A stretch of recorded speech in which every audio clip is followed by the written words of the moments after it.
Greetings, Factors. Welcome back to Five Views Studio, the faceless voice of fair use.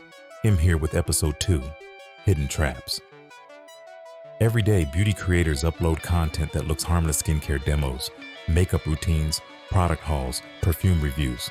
But beneath the surface, there are hidden copyright traps that creators don't notice until it's too late. Today, I'm exposing the traps sitting inside everyday beauty content, so you can protect your channel before you hit upload. Trap number 1, background music you didn't even notice. Beauty creators often film in Sephora, Ulta, or a mall, and those stores blast copyrighted music overhead. Even if it's faint, even if you weren't trying to use it, YouTube will detect it instantly. If your mic picked up a Taylor Swift chorus by accident, that can trigger a claim or a full block. 2, product packaging. Many beauty brands treat their packaging as protected creative designs. Filming the bottle is fine, but using too much of a brand's marketing footage, animations, or slogans can trigger auto claims from the brand system. If you overlay their official promo visuals, you've stepped into copyright territory. Trap number 3, copying too much from someone else's tutorial.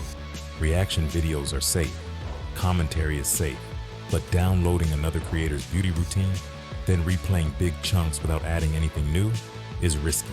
Fair use requires transformation. If it looks like you replaced their video with your own upload, YouTube's system will flag it. Trap number 4, filters, presets, and sounds from third-party apps. Some editing apps hide copyrighted audio inside transitions.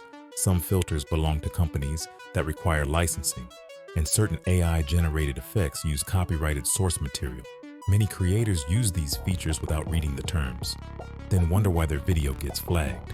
Trap number 5, whatever happens in the background of your room. A roommate watching Netflix, your TV on pause, a random commercial playing, a ringtone using copyrighted music. If your mic hears it, YouTube hears it too. The best protection is awareness. If you know what YouTube is listening for, you'll upload with confidence instead of fear. Mute background noise, avoid store music, don't reuse brand promos, transform every clip you reference, and double-check your filters and apps. These little decisions are the difference between a clean upload and a copyright strike you never saw coming. This has been Series 2, Episode 2, Hidden Traps. The more you understand the upload process, the safer your channel becomes. This is Five Views Studio, the faceless voice of fair use, decoding copyright and empowering creators. Factors. I'll see you in the next episode.